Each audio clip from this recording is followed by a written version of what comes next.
VSC Healing Begins Here podcast series.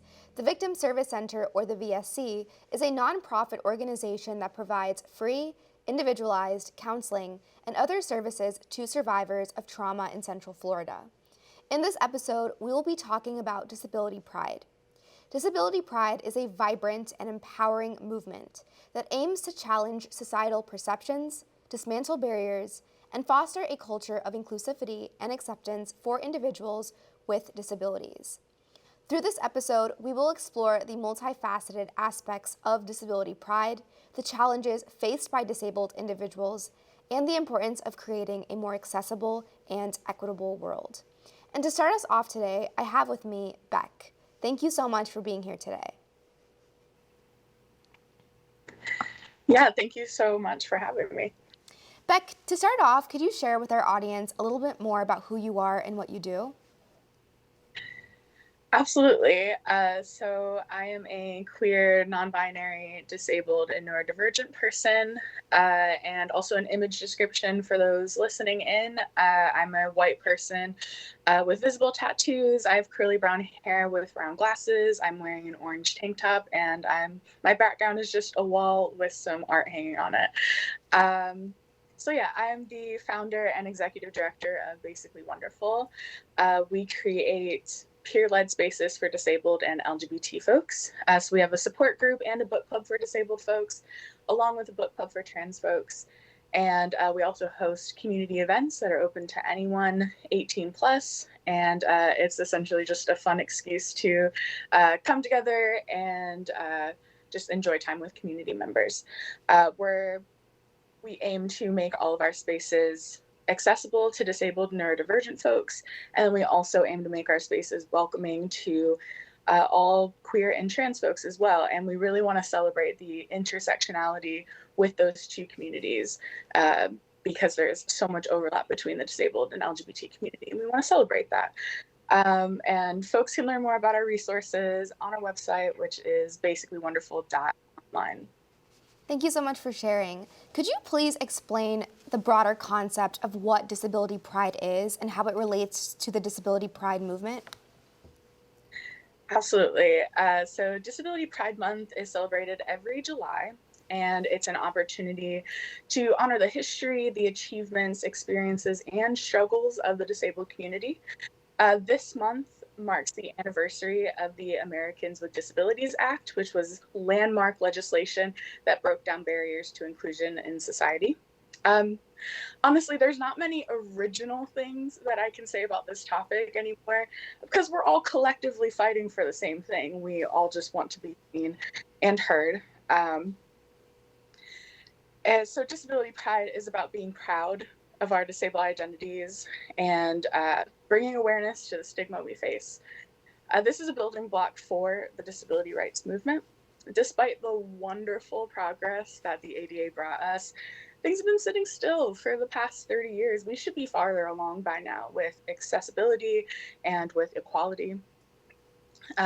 Bringing visibility to the disability community and the issues we face through Disability Pride Month helps us move forward towards more rights and an equitable future. Thank you so much for sharing, Beck. In your opinion, what are some common misconceptions and stereotypes that are surrounding the disability community, and what do you think we can do to help bridge that gap and to build a more inclusive culture? One of my least favorites is that disabled people are just like a tragedy and live miserable lives. My life absolutely sucks sometimes, and I often hate the pain that my disability puts me through, but that doesn't mean that I can't live a very full, happy, and wonderful life. And then, of course, there's the classic misconceptions that we're not hireable, that we can't be successful, that we can't be independent, and it should go without saying that none of those things are true. But unfortunately, it doesn't. So allow me to say it. None of those things are true. And you can't really subscribe to those stereotypes if you want to have an inclusive and accessible society. So hire disabled people. Listen to disabled people. Don't assume to know what we need. Educate yourself and always be open to learning and adjusting. And most importantly, make accessibility a priority, not just an afterthought. Disabled people are so deserving of fulfilling lives, just free of judgment and like unnecessary hardship. Thank you so much, Beck, and I agree as well. So, what are some, or how can disability pride events and celebrations serve as a platform for amplifying the voices of disabled individuals and also for, once again, bringing more awareness to what disability pride is? So, community is so important. Not just during Disability Pride Month, but all year round. Disability Pride Month, though, gives us a great excuse to amplify our efforts and and celebrate community with even more vigor, which is amazing. The events and celebrations allow for more visibility for allies to learn how to be better advocates and hopefully just inspire them to educate themselves on the issues. Um, and I think it's important to note that one of the hardest things to do as like a newly disabled person is to actually use the word disabled. There's a lot of stigma around the word, and some people just don't feel comfortable claiming their place in within the community. There's a lot of internalized ableism that's like fueled by the ableism that comes from society. One of the groups that I facilitate through Basically Wonderful is called Disability is Not a Bad Word. And we named it that way so that folks automatically knew that they had like a soft place to land and they had the option of community and identity if they wanted it. It's a very personal decision to actually start using that word, but it's good to have the option. Mm-hmm. And Disability Pride Month does the same thing. It gives you the option to claim something if you want it. This acknowledgement of our community, it's yeah, it just gives you the option to celebrate your life and to claim the identity just very like loudly, and allows you to be full of pride, where that option isn't always a given just Mm-hmm. in your day-to-day life.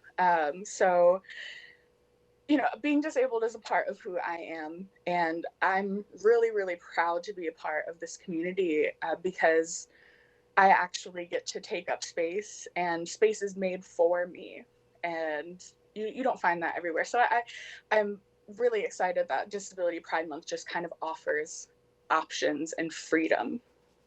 Thank you so much, Beck. And I love that you said that because it's so important for individuals who have disabilities to reclaim that word because, like you were saying, there's so many misconceptions, so many stereotypes that are held against the community, and creating a culture where they feel the sense of belonging and they feel like, yes, I have a disability, but that's just not, all that I am. It's so important. Beck, the final question that I have for you today is, what are some tangible ways that individuals, communities, and organizations can best support the community and help you guys achieve your goals? Yeah, so it's actually pretty easy. All you have to do is just get involved with advocacy efforts and find disability-led initiatives and organizations that are doing great work and volunteer for them, donate your money to them if you're able, find mutual aid efforts to support disabled people directly. But just to break it down, you just listen, learn, and amplify. So find disabled creators and listen to their content, promote their content, and just absorb it. Do your own research, stay up to date on the disability rights movement and the issues facing our community. Like, you don't have to be the perfect advocate or the loudest supporter. You just have to be an ally. You just have to make things as accessible as you can. So just start with listening, learning, and amplifying. Thank you so much, Beck. This was absolutely amazing, and I appreciate you being here today. Thank you so much. When we come back, we will be joined by Dr. Kim Spence to further the conversation on disabilities and victimization. So don't go away.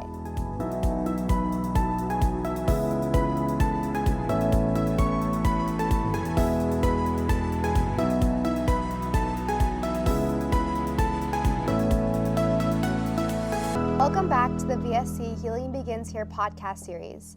In this next segment, we are joined by Dr. Kim Spence to learn more about disabilities and victimization. Dr. Spence, thank you so much for being here today. Hi, good morning. Thank you for having me. Of course. To start, can you share with our audience a little bit more about who you are and the work that you do? Most certainly. I started out as a classroom teacher. I taught both regular education and special education, and I worked as a behavioral support staff for a very long time for kids with really significant disabilities and behavioral trouble. And then I went to work for the Center for Autism and Related Disabilities in 1999. And my capacity at the center was to provide training and technical assistance. So a lot of my job was to develop trainings related to sexuality. I also trained law enforcement, which I still do to this day. I've been training law enforcement for about nearly 25 years. And the intersect of these two trainings often for me was really interesting. So I would be talking to families about sexuality education. I'd be talking to law enforcement about people that may be engaged in criminal activity related to sexually maladaptive behavior. And then I would have individuals I was working with on the autism spectrum or with other disabling conditions who had been victims. So I do a lot of training related to the center. And then about almost 8 years ago, I went into private practice, and I am the clinical director of autism support services for specialized treatment and assessment resources, which we are a forensic private practice specializing in diagnosis of individuals who have autism or other disabling conditions who come into the intersect with the justice system. So these could be folks who have online material that they shouldn't or commit contact offenses, all the way to individuals who commit homicide who also have a disabling condition. I am on an appointed FDLE, the Florida Department of Law Enforcement. I'm on an appointed board that advises the FDLE, and I provide training to them about autism and other disabling conditions. And I get to work with the Victim Service Center, the VSC, which is super exciting in trying to be of assistance in helping sane nurses and helping advocates Right. understand autism to better support their clients. So those are a few things. Yeah, Those are a thank few. you so much, Dr. Spence, and thank you for all the work that you're doing and your allyship and support. So, the first question that I have for you today is, could you elaborate more on any specific challenges that individuals who have disabilities have as it relates to victimization? Certainly. So many of the individuals that I have worked with, and I'm going to talk about just some common problems that we see for people with autism, for people with intellectual disability, or for people that have a physical disability, which could include hearing loss, neurological disorders. So often these folks have communication problems. So they may not understand language that's being used that would be a warning to their neurotypical peers. They may not have the language to communicate to a caregiver or a staff member or a teacher if somebody is touching them inappropriately or asking them to do things that are inappropriate. And a lot of these folks also have what are called theory of mind deficits or perception deficits, meaning they are not perceiving things in the same way that I might or you might. And that's to say that if somebody were to stand too close to me, get into my space, put their hands on my body, I would feel very uncomfortable. I would know to say, hey, you need to back up. You're getting too close to me. But sometimes folks who have a disabling condition, they've been desensitized because they've had speech therapy, Right. occupational therapy, applied behavioral analysis, and they've learned, well, if someone gets in my space and says this, they just kind of need to go along with it. And many of these folks too, the awareness regarding sexuality interactions in general is not that of their neurotypical peers. Many that have more significant disabilities haven't had any kind of sexuality education, Right. which obviously is not in their best interest. And perpetrators use this to their advantage because folks are not sure or they kind of don't know where the lines need to be. And there's a huge body of research that tells us that individuals who have autism, intellectual disabilities, on average, in general, no less than their counterparts, their peers, their same age peers. So they're not getting the same kinds of classes, instruction, etc. So they know less. And then often in peer group settings where kids might talk about things or have interactions, they're not having those same kinds of interactions. Whereas Right. if I have a peer group and I'm having a talk, and I say, "Oh, this was kind of creepy," and my friends would all jump in and say, "Oh, yeah, that's completely creepy," and whatever else they might say. Folks that have a disability may not have that same level of support. So those are just a few, but the language, perception, and then lack of awareness or information are common problems that we see. In your experience and in your research, what are some, I guess, forms of victimization and patterns that you see when it comes to individuals who have disabilities? As it relates to victimizations, what are common types of victimizations that they experience because of their disability? Well, I would say probably in the larger picture, most comes, as many people who I'm sure are going to tune in and watch this, um, you're more likely to be victimized by somebody you know.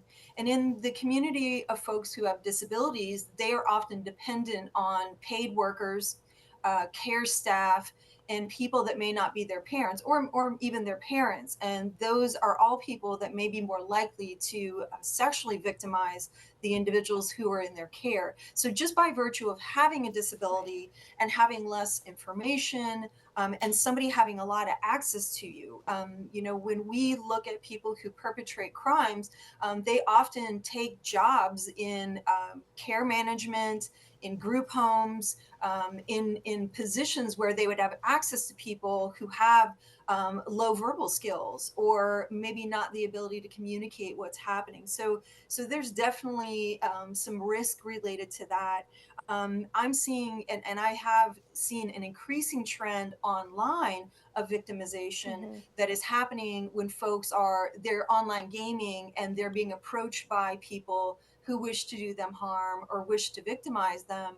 I just finished working on a case with the FBI where a perpetrator who um, it was located in the Midwest, but has thousands of victims across the US, Wow. was targeting people with autism and intellectual disabilities. And what they were doing was they were going on Facebook pages that were created by Special Olympics or autism support groups, and they were calling those names. And then once they saw those people in an area, they were targeting them online, and then they would access them through gaming systems of all different kinds, and racked up quite a list of victims. So, we really see a lot of ways that people are targeted because they have a Right. disability, right? So there's people that would just engage in sexual victimization of anybody they could basically get their hands on. But we see many perpetrators who target populations because they know there's not going to be they don't have availability of people to tell. 30% of people to 40% of people with autism don't have verbal language. Right. And Okay. there's a lot of Now we additional barriers that they Yeah, face. yeah. Exactly. If you know that that individual is not, and they may be intellectually intact, but they don't have the communication skills, that's a great target for somebody, who's wishing to do harm, and to kind of have free reign if that person is not able to then let somebody know, or Exactly. tell them. The last question that I have for you today, Dr. Spence, is what is one thing that individuals, communities, and institutions can do to create a safe environment for individuals with disabilities and empower them so that, they're not going, they're at a lesser risk of being victimized?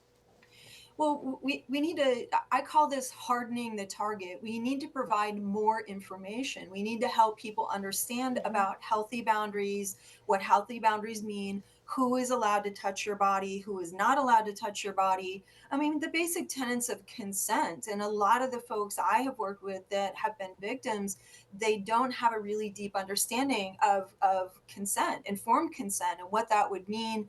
And as I mentioned previously, often folks are not sure, and if somebody Right. puts their hands on their body, they've been desensitized to that. Yeah. So we need to do a better job in the disability community of not allowing, or forcing kids, helping them understand that. And as people are getting older, hardening the target to me means more knowledge, Exactly. and explaining to people, these are things that people do. This is the way somebody may attempt to victimize you. If somebody touches your body, this is what you can do. This is what, this is how you can seek help. And educating them about what sextortion is, educating Yes. them about, vulnerabilities online. A lot of, everybody's online these days, right? I mean, that they're, pre-pandemic, pandemic, everyone is online. And many people with disabling conditions who may not understand what they're seeing online, Right.